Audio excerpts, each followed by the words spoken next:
habéis hablado los dos un poco de marca. Y Sheila comentaba antes de cómo puede perjudicar a la marca o no. Y tú comentas ahora un poco de cómo se potencia como la marca. Vale. Creo que para que una estrategia de pago no perjudique a la marca o a la versión orgánica, es importante que la persona que gestiona el pago, que no puede ser la misma persona que gestiona cualquier otro canal, porque ya es bastante complejo, cada vez hay más competencia y más plataformas y más novedades como para que una persona pueda hacer las dos cosas. Pero sí que creo que es importante que la persona de pago esté cerca de vosotros. O sea, que cuando hablamos del mejor compañero y viceversa. O sea, que al final cuando hacéis, ahora os pregunto, ¿no? Pero cuando hacéis estrategias de SEO o estrategias de social enfocadas a un cliente, necesitamos saber qué es lo que va a pasar en el otro lado, qué le queremos pedir o qué tenemos que tener en cuenta para que el match no sea estrategia de SEO, estrategia de paid, sino estrategia en Google, y para que no sea social orgánico y social pago, sino estrategia en social. Cuanto más cerca esté de eso, mejor. Cuanto más cerca estéis los dos perfiles, el de pago con SEO, el de pago con social, entiendo que mejor. Pero además de eso, a ver si me podéis aterrizar como algún ejemplo concreto de cómo deben relacionarse o de si, pues yo que sé, una campaña o algo en concreto, cómo os condiciona lo que esté haciendo pago, lo que quiere hacer pago con orgánico, para que también un poco la gente se pueda llevar, oye, que yo estoy ahora haciendo SEO y quiero hacer pago, que tengo que tener en cuenta o que no. Para mí es muy importante la relación entre los perfiles, o sea, más allá de cómo, de a qué se llegue de intangible, que no sean perfiles que sean diferentes o que no se hablen entre ellos, o sea, que creo que es importante. Pero aparte de eso, ¿qué habéis aprendido vosotros de vuestra relación con pago y cómo, de qué manera podéis como ejemplificar un ejemplo de qué bien ha ido pago con mi parte? O sea, yo creo que cuando piensas en redes sociales y piensas la parte orgánica, la parte de paid, al final tienes que verlo como parte de una misma experiencia, que es la del usuario, ¿Vale? Y que a veces lo que va a ver es tu contenido orgánico y a veces lo que va a ver es tu anuncio y a veces va a estar viendo las dos cosas, y en el momento en el que lo que está contando el anuncio, lo que está contando tu contenido orgánico sobre tu marca, sobre tu producto, es diferente, ya estás creando un conflicto en el usuario en el que va a afectar a las dos partes, tanto a la orgánica como a la de paid. Entonces, desde esa base, creo que tiene que existir la relación paid, social media, orgánico, para construir la marca sobre lo que de verdad es, y que ese miedo que hay a corromper la marca no llegue a pasar, que es lo que pasa habitualmente cuando se trabaja de forma totalmente separada. En orgánico cuentas una cosa y llega en paid, y en paid se monta el anuncio rollo teletienda porque no ha habido conversaciones entre medias o no... Sí, en general creo que es justo lo que se necesita, un sentarse un momento, tener conversaciones entre medias, entender que lo que funciona en orgánico también puede funcionar en paid, y de hecho cada vez más.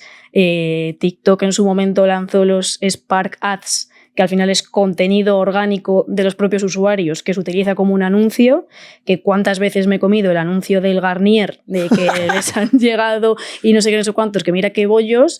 Entonces creo que si las conversaciones no existen y la parte de orgánico, por ejemplo, puede decirle a DPI, oye, mira qué bien ha funcionado esto en orgánico, igual puede servirte para un anuncio aunque no estés hablando de la oferta concreta y del cual, y al revés igual, que el DPI está montando su estrategia y necesita un poco de visión también, de refuerzo, de que la parte orgánica le ayude a estas son las líneas rojas de la marca, o qué tipo de contenido me puedes dar a nivel creativo que me pueda servir para justamente este objetivo. Víctor, ¿cómo lo ves? Pues yo creo que en SEO y Google Ads, ¿vale? Es muy clara la relación, porque al final lo primero que tienes que hacer es, cuando te quieres posicionar para algo, es ver cómo es la lista de resultados de Google. Entonces, claramente ahora en casi todas las búsquedas te aparecen los anuncios arriba, te puede llegar a aparecer Google Shopping. Entonces, eso ya determina un poco cómo puedes trazar tu estrategia. Luego, ¿qué más se puede hacer? Al final, compartir keyword research. No tiene ningún sentido a día de hoy que un SEO haga el keyword research por un lado y el Google Ads, el consultor, consultora, lo haga por otro lado. Al final es compartir el keyword research. Es verdad que a lo mejor él se puede fijar más en CPC, que nosotros el SEO no nos interesa tanto, pero compartir eso para ahorrar trabajo. Luego, por otro lado, siempre cuando se empieza con un e-commerce desde cero o con una web, cuesta mucho saber cuáles son las keywords que pueden traer más ventas o más leads o lo que sea. Entonces, si ya desde un primer momento tienes campañas de pago que te dices, joder, pues aunque a lo mejor parecía a nivel SEO que esta keyword iba a ser la más importante, resulta que esta es la que está generando, tiene una tasa de conversión más elevada. Y esa combinación de datos que se pueden extraer de Google Ads con los datos que se pueden que puedes tener de SEO, pues decir, joder, que sí, que esta me trae 500 sesiones al mes, pero con Google Ads sé que su tasa de conversión es súper baja, entonces no merece la pena. Y luego, sobre todo, a día de hoy en e-commerce se nota muchísimo en Google Merchant, en las fichas. Tú ahora mismo optimizas el SEO, normalmente va a ser un SEO el que optimiza las fichas de producto en la propia web, ¿vale? Y eso va a impactar en, si tienes bien montado el feed, en el Google Merchant, que Google Merchant se conecta con Google Ads y entonces haces una optimización SEO que al final va a impactar en el global de todo lo que es la búsqueda y sobre todo se nota en e-commerce. Vale, o sea, ese es un ejemplo como clarísimo de lo que comentabas del keyword research, en plan de qué rápido podemos validar cuáles son las palabras clave importantes para SEO con las campañas de pago. O sea, es que eso es muy importante porque cuando decides tus palabras clave SEO y te pones a trabajar, empieza un proceso que lo normal es que sea medianamente lento hasta que tú llegas a posicionar. Claro, si te has equivocado con eso, o sea, el coste es como muy alto versus validar antes con la parte de pago, con el mejor compañero posible, que es la parte de pago. Oye, estas palabras clave nos van a traer negocio, a por ellas en orgánico. O sea, tiene todo el sentido del mundo. Todo el sentido del mundo. Vale. Sheila comentaba antes y ponía un ejemplo de una persona random que hace como un contenido y eso lo utilizamos como anuncio, ¿no? Del Garnier este que decías antes. ¿Qué opináis de cómo puede ayudar pago en las distintas fases del funnel? Porque a veces, creo que ya es un poco marketing del 2015, lo vemos menos, ¿no? Pero todavía se ve lo de todas las campañas van enfocadas como 100% a conversión y nos pensamos que la gente está en casa como loca por comprarnos y en cuanto ve el anuncio y ve el producto ya va corriendo a la habitación a por la tarjeta o al móvil o donde sea. Y eso no va así. Hace poco presentamos el caso de Clotzy, que lo vamos a dejar aquí en la nota del programa, donde explicamos que antes de llegar nosotros todas las campañas de pago estaban enfocadas 100% a conversión y no había otra cosa, y en cuanto empezamos a gastar dinero en momentos anteriores, empezamos a vender más. O sea, cuanto menos apuntas las campañas de pago a conversión, más conversión tienes. Alucinante. Que es un ejemplo claro de el pago tiene que ir un poco más allá y tiene que alimentar más allá de la última fase del funnel y que nos vayamos como a todo.